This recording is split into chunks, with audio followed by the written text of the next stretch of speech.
So, today we're going to talk about massage and its role in women's health and how Ayurveda and traditional Chinese medicine approach massage with a real lens on the benefits it can bring to women in perimenopause and menopause.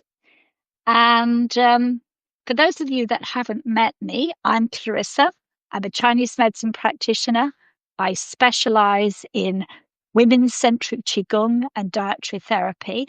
And here's something I haven't told anybody for a long time, that my first introduction to Chinese medicine as a practitioner 40 years ago was to train in acupressure massage. So it's very dear to my heart. And I'm joined by Chitra. She is Chitra. Do introduce yourself. Sure. I'm I'm done finding us online. Morning. My name is Chitra, and I'm a doctor of Ayurveda. Ayurveda is medicine that comes from the Indian subcontinent or and thereabouts. Um, and I usually have to say that because some people don't know what Ayurveda is, unlike Chinese medicine, where oh, it's like, oh, okay, I get it. It's from Asia. Um, so I am a doctor of Ayurveda and I specialize in women's health, specifically peri through postmenopause health. And Clarissa and I got together to do these lives, partly because the conversation does not about menopause and perimenopause and women's health in general rarely speaks to cultures that have been doing this for a long, long time. It usually speaks to medical intervention, and we both know and understand that menopause is not a disease. It is one does not have to expect to have symptoms. Even if there are symptoms, they can be mitigated. And it can be about hormones, but it doesn't have to be about hormones. Hormones is the change of hormones is simply another symptom. And so the body is undergoing a change where where it has to utilize the hormones in a different way. Um, and and yeah, so I'm going to just stop there. Yeah. But today we're going to talk about massage. And I thought it would be an interesting place to look at it from initially, what is the perspective of it in the West? Now, I'll share my view that I think in the West, massage has become a little pigeonholed into either being about pampering and spa days or something sexual and a little bit taboo. And we don't see it as integral to health and healing, which is quite contrary to how it appears in many other cultures around the world. And I think, in particular, Asian cultures, but we see it in indigenous and in African cultures, that massage is also used for healing, but it's also part of everyday life. Grandmas will massage their children. Children massage grandmas' heads. I've been in homes in Thailand and China where kids, do a little massage on parents' heads, and there's a sort of sense that it's a natural part of life. This touch, and touch is very healing. But Chitra, your view on that? Yeah. Well, first of all, I part my past history was that I was an energy medicine person at first, and in order for me to do that work, I had to become a licensed massage therapist in the United States because I needed in the state that I was living at the time because I needed a license to touch. And and I agree with you about how the West views massage, and also it is used for sports and injury therapy Yes, too. as well. So we need to remember that I think that you pointed out something about touch, um, and I think that in Ayurveda we see it as the science of touch itself, and rather than, and I love how you say it, massage. M- uh, My British background. the American going massage, So, so, so yeah, I totally agree. In the West, we come from a place where touch is taboo in general. I think maybe it's because we over sexualize it, or we see it in terms of abuse, or all kinds of different things, but it is taboo. And we know that for humans, babies need touch or they will die. Or, especially in the very early stages of life. And if they don't get it in the slightly later stages of life, then we're going to see all kinds of psychological issues. And so, yeah, it's just it's much needed. It needs to be reintroduced into our daily lives, and absolutely in Ayurveda we have touch is happening all the time. You're massaging your head, you're massaging your feet, you're massaging other people's feet. You're doing a regular massage on self, whether it's on the stomach or on the face or on the ears. It's all it's a constant thing. And touch in and of itself is also connected to one of our three doshas. So it's also a management of those kinds of things rather than it being an act of sex, which yes, it is. Um, but it's not just an act of sex. I think that we're deprived in the West of touch, of whether it's self touch or touching others. Yeah, I think that's very true. I think touch deprivation has also elevated in the recent times because of the sexual implication. Of course, some people's impropriety in that space. And so we've lost a very vital sensory aspect of ourselves. And you're right. I mean, babies in the womb can feel touch. They experience that. If we were to massage ourselves, they respond to that. And so I think that having that loss deprives us from connection to others and connection to ourselves. So I think self massage is incredibly important part of Chinese medicine as much as going to a practitioner for certain types of Chinese medicine You know, you, massage. you just brought up something to me. And this is kind of out of the blue, but you know how we're instinctively touching a woman's belly who's pregnant? We just do it. There's no there's no thought behind it. It's just a thing, right? And a woman is Mm. constantly touching her own belly when she's pregnant. Um, and perhaps that's part of the survival mechanism as well. And so it's truly a survival mechanism that's Yeah. touch. And it kind of links us, it's ancestral, but it's also our linkage to other living beings. If you watch other living creatures, they also touch each other, groom each other, connect through touch. So I think it's a universal sensory aspect of life on Earth, really. Yes, yeah, of love in the purest sense of it, you know. And there are lots of different kinds of touch, lots of different ways to do it, and what before we even go into this topic, I want to say that because touch is so vital to our thriving, that you don't need a partner for it, and there is no wrong way to do it other than if it hurts, stop. That's Yeah. if it hurt. And I think that that's true for anything within Ayurveda, yoga, qigong, like Chinese medicine. If it hurts, stop. If it's abusive, stop.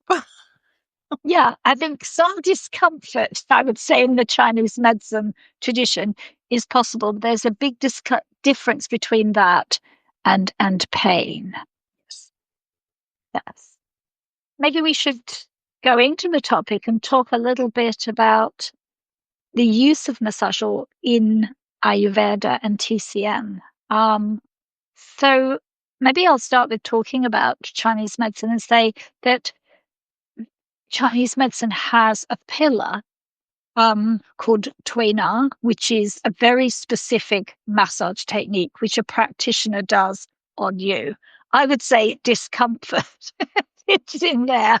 Tui Na in Chinese means to push and grab in a literal translation, but that is a lot of kneading and pummeling and pulling. So it's really opening up the energetic field, the Wei Qi field, so that qi and to a certain extent blood can flow more fluidly through the body. But the rest of massaging in Qigong, which sits in Qigong rather than a separate pillar in particular, is really about the practitioner teaching the patient or the client to self-massage.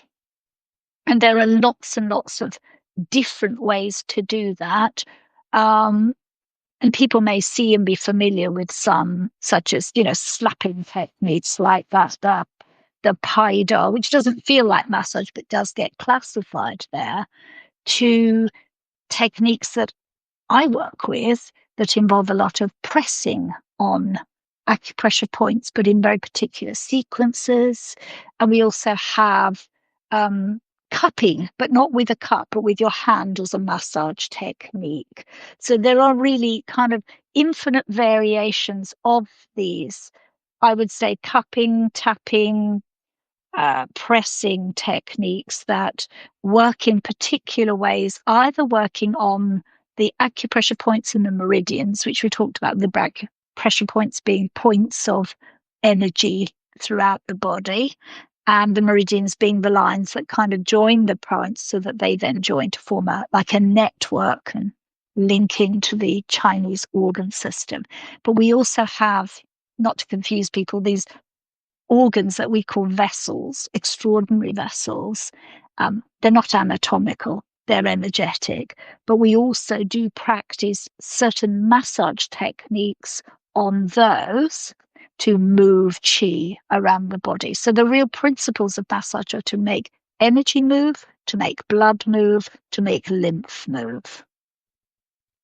And in a sense, Ayurveda sees this, that's exactly the purpose of massage in Ayurveda. And the purpose is also to, if we're moving the blood, but what we're really looking at is we're really looking at how Vata moves, and to help Vata, which is made up of air and space, and how it moves. And if we're doing it on the body, how to strengthen the skin itself so that it can do its work as a digestive organ and an immune, and part of the immune system as well. And when we're talking touch, touch is connected. The sense of touch is connected with air or wind. And that's the thing that moves everything else. So the purpose of of massage is to assist the body in moving appropriately. And without movement, there is no life, right? Or or when movement is stagnant, then disease can form. So that's the main purpose of it. So if we're looking from an emotional perspective, we're looking at, love and we're looking at love basically and care. And if we're looking at it from the physical perspective, yes.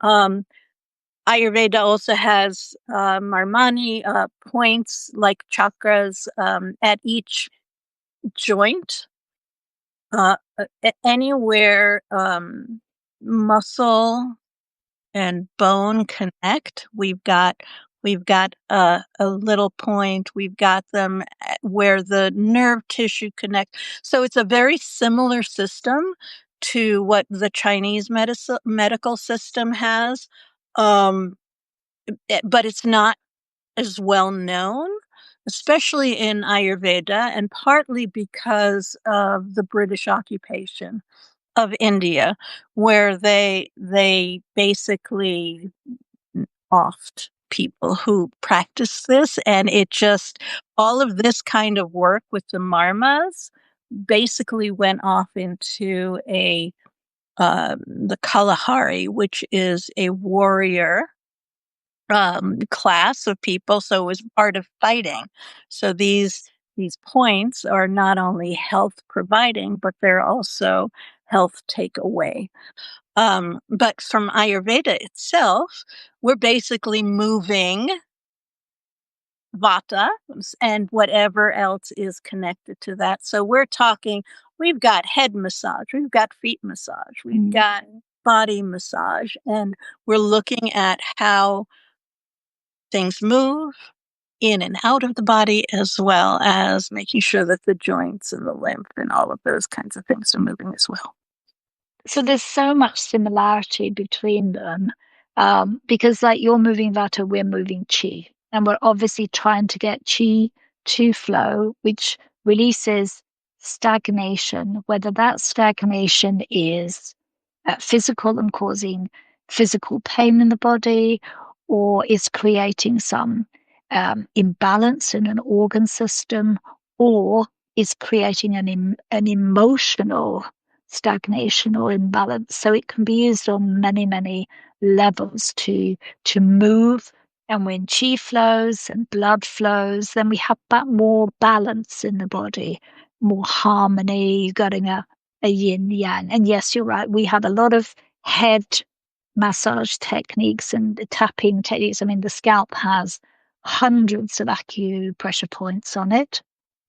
And we also do ear. The ear mirrors the body. And the feet, obviously, you have something specific like reflexology, which comes out of Chinese medicine. But even so, we do a lot of massaging on the feet, and particularly a lot of longevity practices involve foot massage techniques. I think that perhaps the biggest difference, you know, may be the techniques themselves. Why doing a specific technique? So you reminded me of Tuina. I don't. Did I say it right? Yeah. Yep. And it involves a lot of deeper touch, you could say, and it can be uncomfortable. I studied it for a short period of time and couldn't stand it. And the reason why I couldn't stand it, and which is I understand it now, is that in Ayurveda, each of the doshas have a different technique that you want to use on them. So anyone who is vata predominant, vata is, think cold, dry, rough air space, right? Mm-hmm. So anyone who is vata predominant, they tend it tends to be the weaker physically of the three doshas, and so they are just more sensitive. They're more sensitive to pain. Is part is it, when there's pain, there's no pain without vata.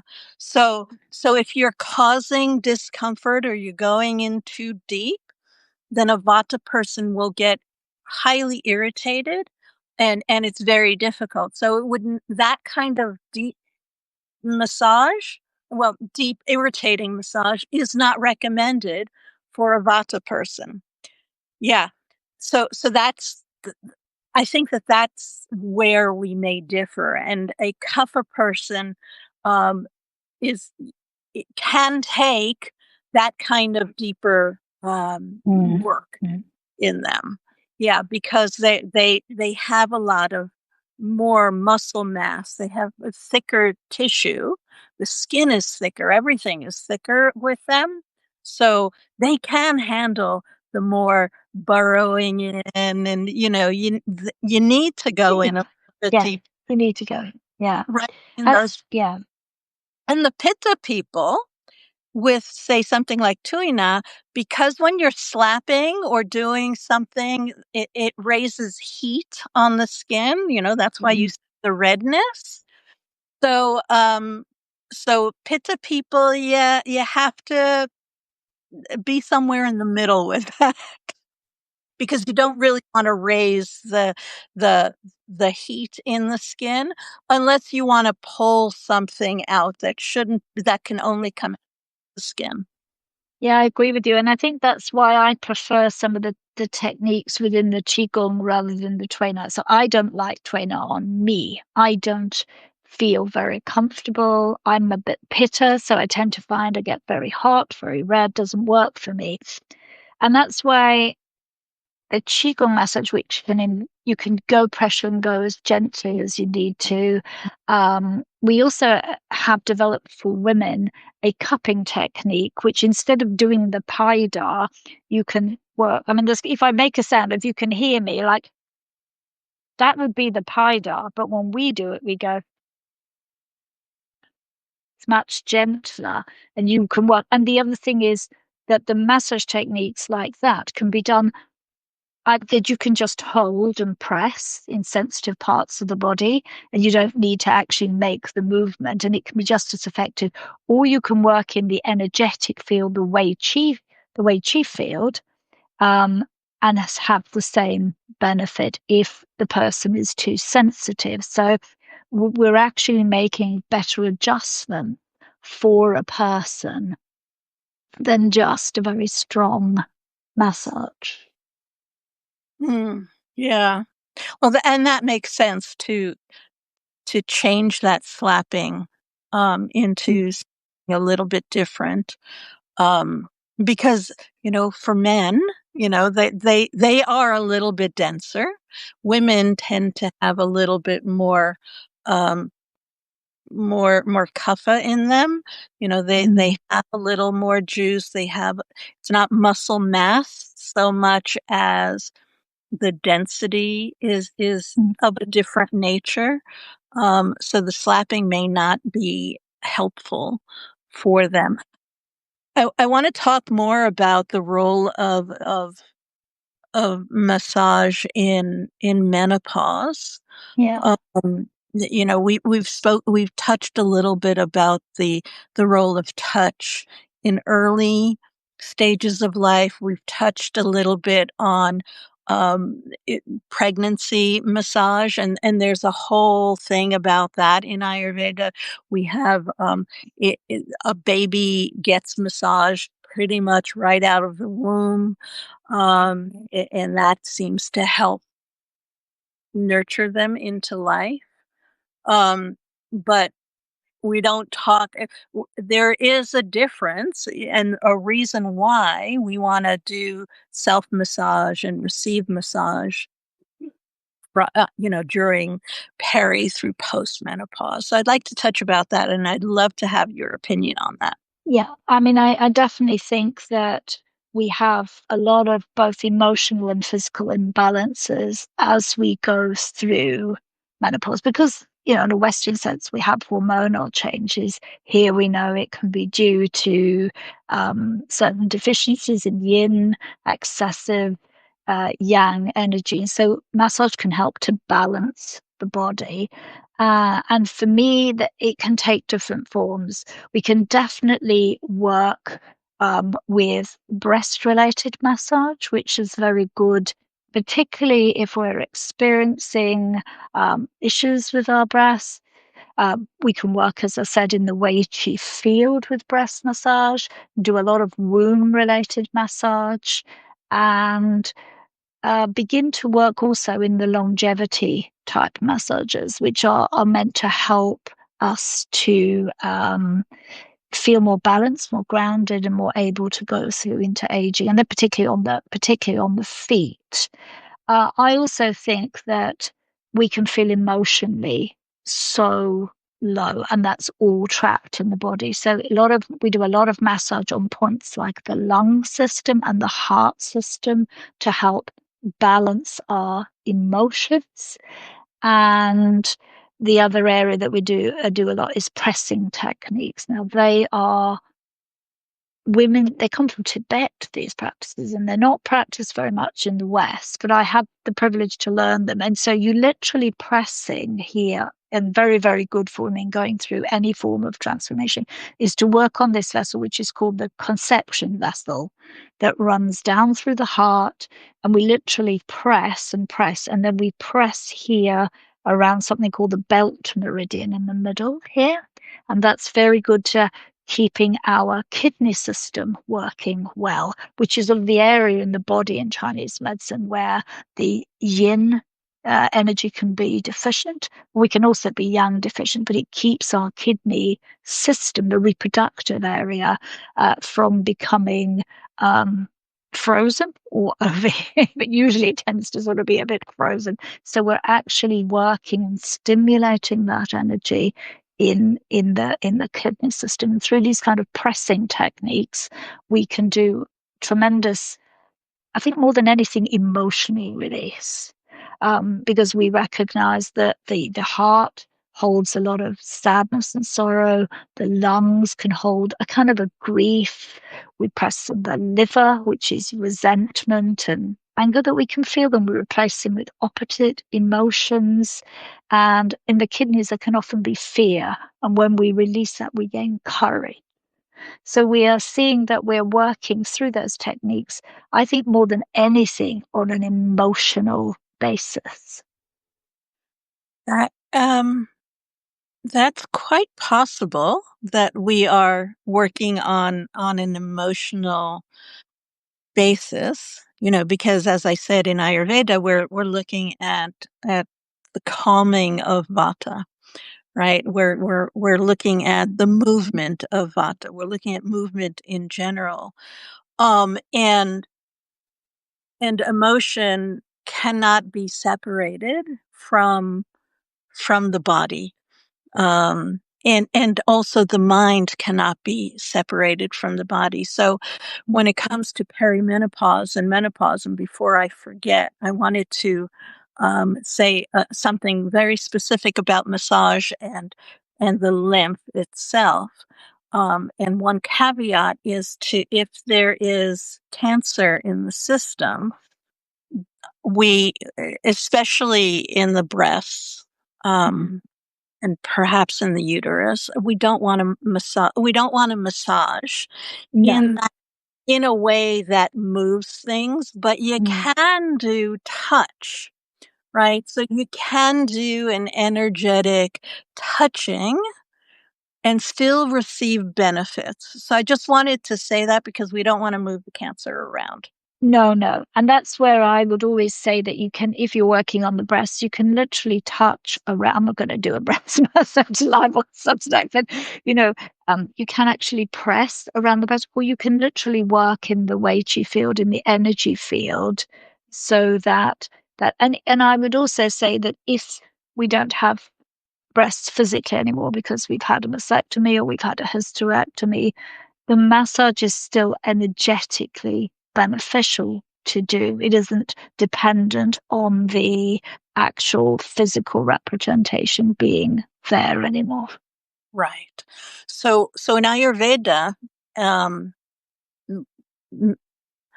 what's happening during perimenopause for many women is that the the factor of dryness, which is vata, starts to increase. And so what we're doing is we are trying to moisturize and move the lymph. So when we have dryness, if you think about it, it's it's the oily part of us. It's not necessarily water and hydration, but it's the oily, unctuous part of us that that factor is coming down somewhat. So what we're doing is we are utilizing various different oils with medicate, and sometimes they're medicated oil, in order. And what I mean by medicated oils is that certain herbs are infused into it. So for instance, if we're going to do an oil massage on the head, in the hair, what we often will use is something like Brahmi infused into the oil for the head, so that we can so that the memory and the mind gets wakened up. It also, or a Gotu Kola, I guess, would be another one. So that not only does the hair itself, which there's hair fall in during perimenopause, Yeah. but that also gets strengthened. So we're feeding this part of the head. We do the same with the ears. I often will tell women to massage the ears and the feet before they go to bed with an oil that's calming, and that will bring about better sleep, um, or more consistent sleep, or just plain calm down the body. And that's a lot. That's a lot what's going on in perimenopause. Menopause is anxiety and heat and all of these other emotional things. So oiling the body just kind of gives us like this blanket, that allows us to emotionally come down. But then we're looking at directions.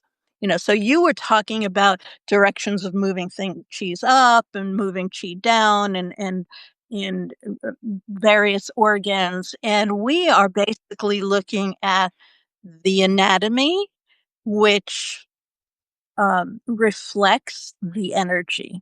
So, for instance, the hair on your skin, your body, on your arms, they grow in a specific direction, and that is the direction of what I would call prana or chi. So often, what you want to do is you want to massage the oil into the system based on the direction of the hair, and everything that has hair needs oiling. Um, whether it's the armpit or the right. So there's that direction. So you want to move it in the direction which interestingly enough is in the direction of the lymph flow upwards when we talk about the arms. So that's one kind of movement. Then there's a downward movement as well, because we want to be able for it to go downwards. And then there's a circular movement. And these are the 5 different directions of vata. Actually, they're considered 5 different vatas. So there's a circular motion. So for instance, on your knees, you want, and all joints, you want to do some sort of a circular motion over the belly and the breasts, right? These are circular things. Yeah. So we're doing Exactly the same. circular motions on those places. Mhm.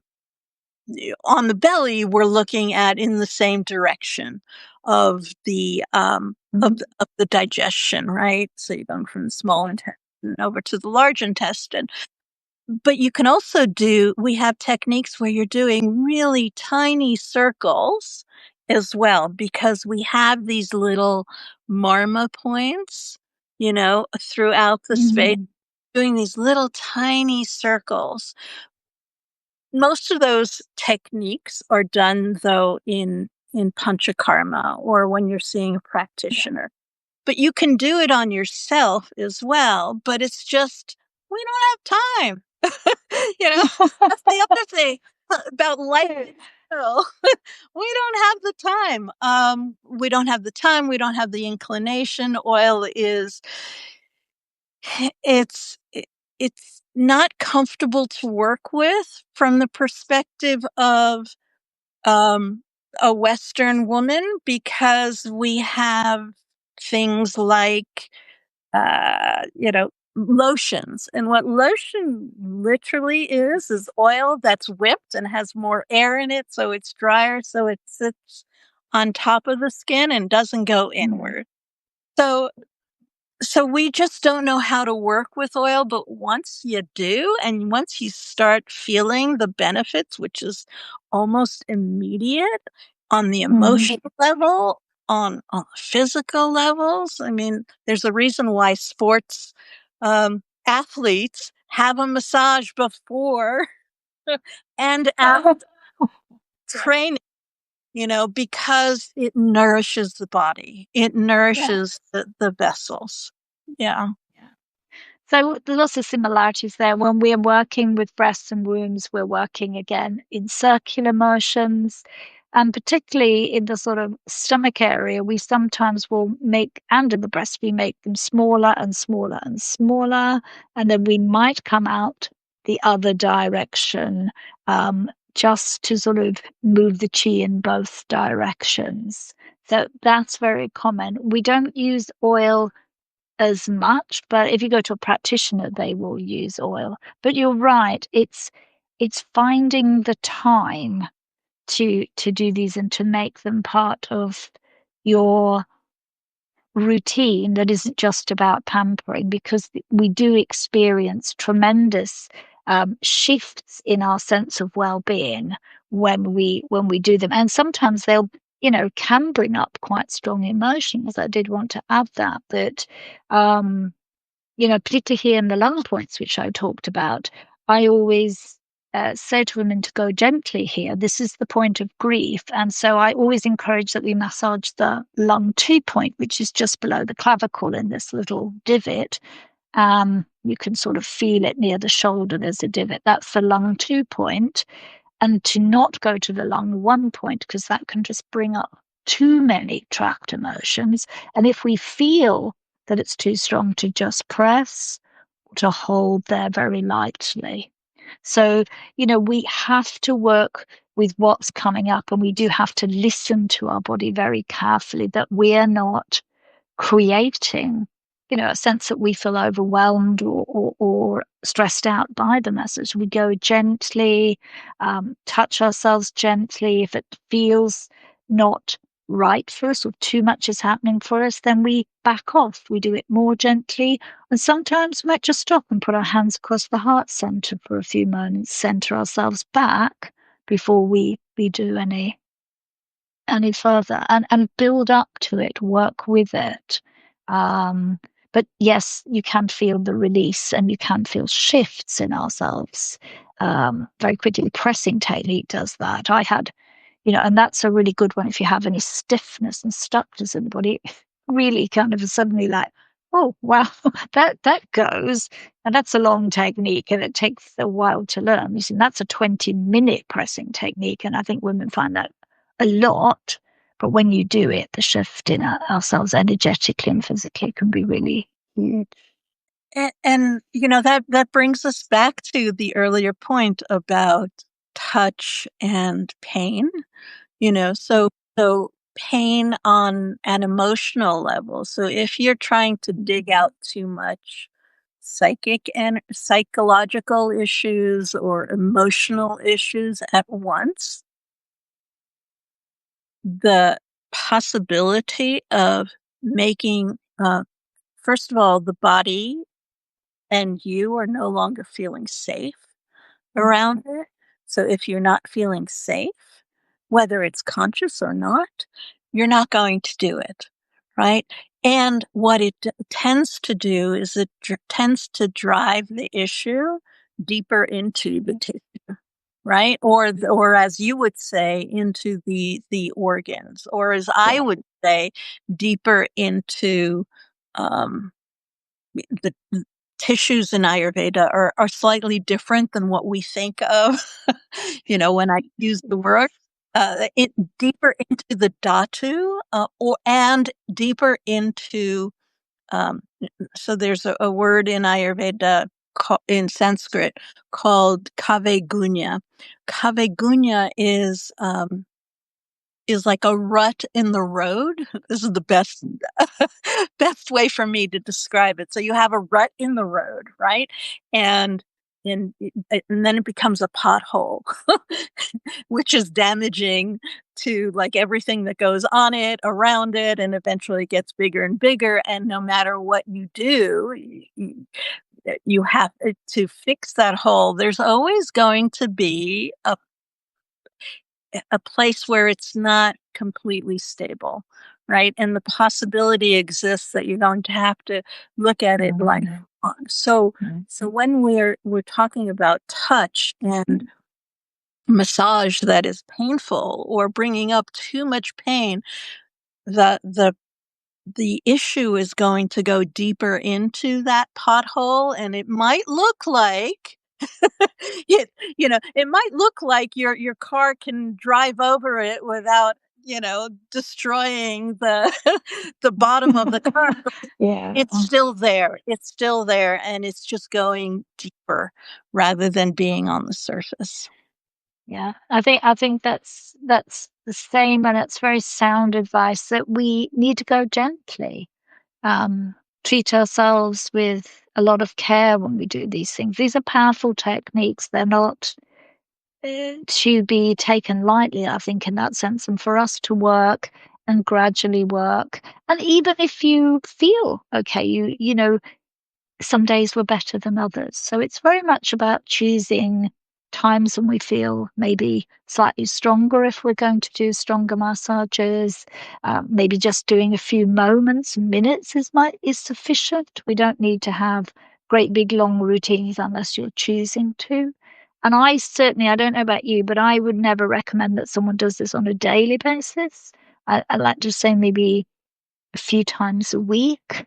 Um, if you know that if you've learnt the practice, and just go gently into it, because that is sufficient to start moving your energy, at least from the qigong massage that I teach So, and with students.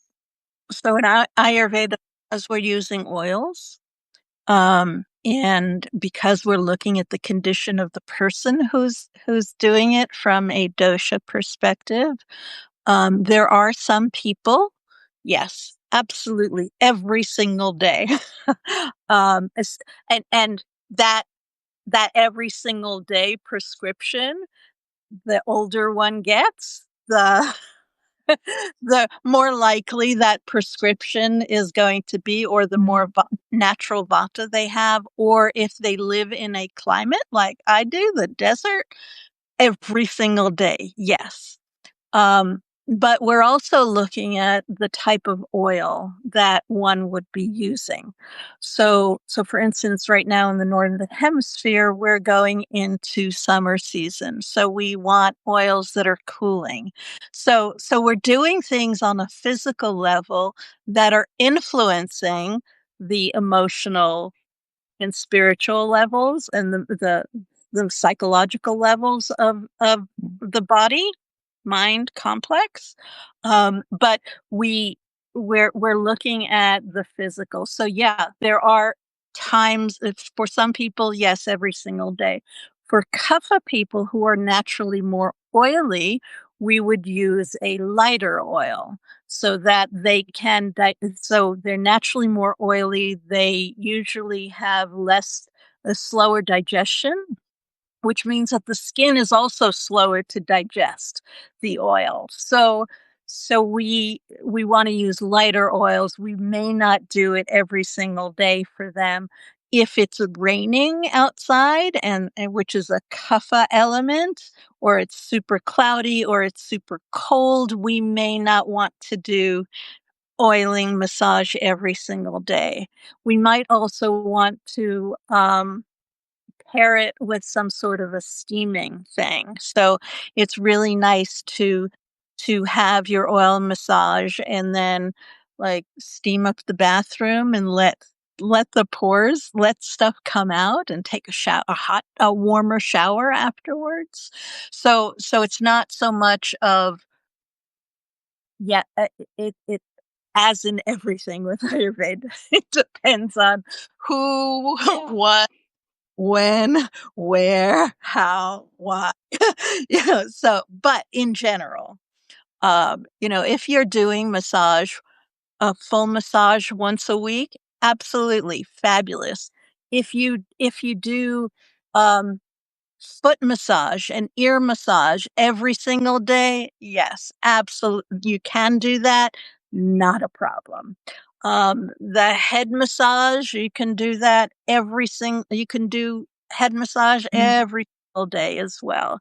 You may want to vary the types of oil or how much oil you use in the head massage, but every single day.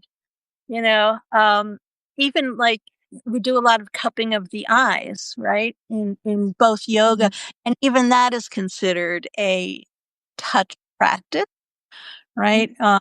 It's just eh, because touch is more of the first sense organ. Everything else mm. from air. So all of the organs are, or the sense organs are affected by the touch. Yeah. Yeah. And I think one of the areas you can do is to use acupressure points, which would be considered under the broader base of massage, even though sometimes you're just holding the point, then those are in there. And you can do those quite regularly, and there are some very critical points like that throughout the body. There's obviously the one on your top of your head here. That's a great one for perimenopause, just to sort of lightly touch that by way, it's called in town. Very good if you're feeling brain foggy. Very good for clearing and calming the mind. Naturally, here in the heart, one might want to come here and very maybe lightly tap or press that point. That's a heart center.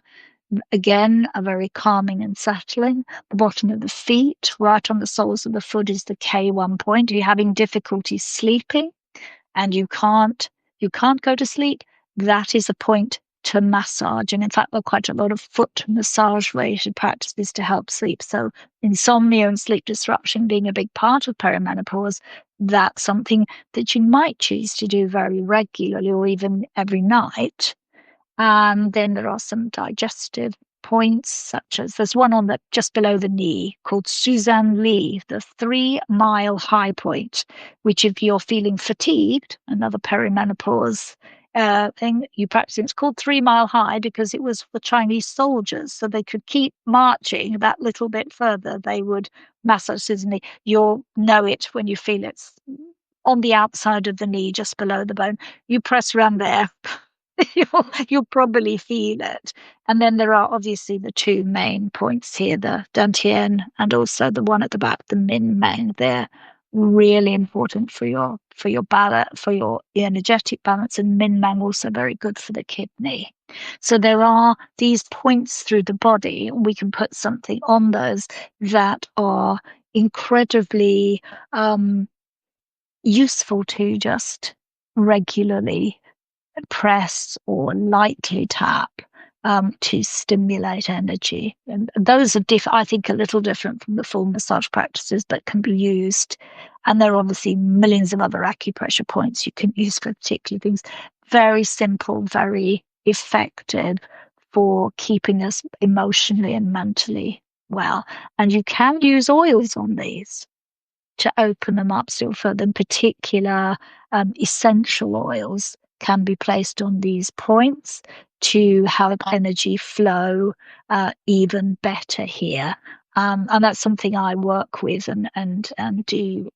We'll do a workshop on now that we've done this on the at what I call the acu oils. You can use them for very specific menopause conditions to really help relieve these common symptoms, mental, physical, emotional symptoms. I was going before you said the essential oils, I was going to ask you about them because there's a technique. It's the Marma points, Marma, which is very very similar to the acupuncture points. And absolutely, we're using essential oils with them in I, and so it's like I love that we have this in common, but I also want to say that um, essential oils are extremely, extremely powerful.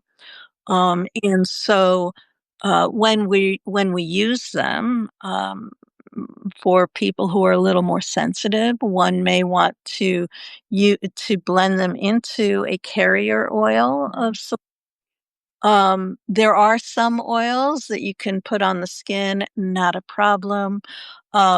If you're using a citrus oil, you don't want to go out into the sun afterwards because you'll get burned. I just I we're talking about medical science and health. And so a lot of these things have been brought out into the public, without any regard to, oh, well, it's natural. Mm, no. It's natural, and therefore there aren't any contraindications. And so I just wanted to make sure that we brought that in, Yeah, to the quite rightly so. especially when we're using any sort of herbs or essential oils. They're super, and never use them on babies. No, never use them on babies. They're not meant to be used on babies. And I think we have to know some of them, as you say, can induce light sensitivity, can create irritation. I think we have to go. And lavender's one of the ones you can possibly use undiluted, but you have to know yourself if you have a sensitive skin. And we tend to stick to a fairly small thing, even though there is a whole materia medica in Chinese medicine that just covers essentials. It's vast, but it got a little lost in the annals of time, but I'm glad to say has come back. But it would only be mostly in a carrier oil and just a drop. I mean, it's not about pouring in loads in a mass. It's literally taking a cotton bud and placing a drop on the point, and that is sufficient along with the acupressure, there to get the chi to move. So we've been at this for close to an hour. You should. I was I feel thinking that we should like open it up to questions. we can open it up to questions, and just remind people that if you are interested in any of these topics, please do subscribe to either myself or to Clarissa. Um, Hopefully both. You'll get interesting and different perspectives on menopause on this. You mentioned that you're about to do a workshop. Me too. uh, Me too. This I'm starting a year-long membership, and I think that we spoke about this. And on Saturday, we're doing a solstice workshop. Yeah, Beautiful. and I've been looking at the solstice from an Ayurvedic perspective, from a cultural perspective, from a Western perspective. And I just realized, and I think that this is brilliant. But you know how often people compare menopause with the fall season, or it's autumn of life, and I'm like, I think menopause is actually the solstice. So that 365 day after your last period, you're like at your height of a specific type of growth, Yeah. and then and from going forward, we're still in summer. We get to grow in a different way. So and that's what this Saturday is going to be about. So I'm Oh, very, very exciting. Very exciting. We should say what our substacks are. So I am Heart of Menopause, and you, Chitra, Art of Menopausing. yes. Which goes along with the theme of, oh, okay, so we're doing menopause for longer than that 365 day uh, thing. Does Indeed. anyone have any questions? I know I've put it into the chat, but yeah, it doesn't have to be about massage. It can be about most anything in the lexicon of Chinese medicine, Ayurveda, menopause, perimenopause, any of those kinds of things. We are always open. We just choose topics that are not spoken about very often. And but we're both very knowledgeable in many, many, many areas of health and have been doing this for quite a while. And the level of education every time I speak to you is like, wow, okay. Yeah, but the same, I mean, the amount of years between us that we've been here. And I think we are both very passionate about women's health and opening up this so that there's an allopathic side, but there's also a whole other side. And I know that, Ayurveda is a lot about self and being able to be responsible for yourself for your menopause journey. And that's the whole practice of Chinese medicine. At its root, we are about keeping the people we work with well, but also empowering them to be much more in control of their own health and healing rather than to look to the practitioner to fix them. Exactly, exactly. I always say that 80% is the self routines and the self care. And if that 80% doesn't work, that's when we start looking for outside help. But and there's also a time and a place for outside help on a yearly. When we're talking about massage, there's a time to have someone else massage you. It's a wonderful thing, and and they can reach places that you can't. uh Yes. And yeah, indeed. and they can see things on your back. Oh, there's a mole growing here, or whatever it is, Hmm. that you simply cannot see. Um, so there's a time and a place for that, but 80% is our own way of being, of knowing when something is off. And I'm talking about knowing when something is off, not when you have a symptom.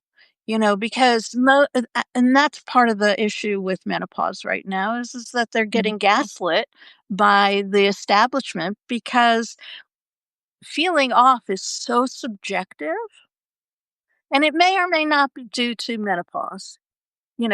It may be due to something else, that changes in the environment, an old injury, whatever that is. But it doesn't mean that it's immediately cancer. It doesn't mean that it's immediately a disease. And it also doesn't mean that it shouldn't be addressed. And if you're feeling off, hopefully we educate you into asking the right questions to see why something is off, and perhaps being able to shift some of your daily routines, or self care, which I don't like that word because it's been commercialized in a way that doesn't make sense. But, shift a little bit, have enough self knowledge, and also have others around you that you can ask, some with more professional education and some without, so that your entire being is supported. And that's what I think that we're both really about. Absolutely. And I think that the things we talk about are about you also, and I sure in our individual programs teach people to become more self-aware, because the more that we learn to pay attention ourselves, massage is a great way of knowing your body really quite intimately. Then you begin to think, well, something might not be right uh, on whatever level, because it isn't always physical, it can be emotional or mental. And we are then able to either seek help, make some adjustments, whatever is needed at that time, because we are more tuned into ourselves.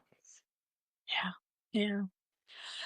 So I think it's The whole time. hour. A whole hour. And I think I think we landed on a really good way of viewing the way we look at touch and menopause and health in general. Um, because we need to know ourselves first. you know, and there is no outside authority that knows you better than you.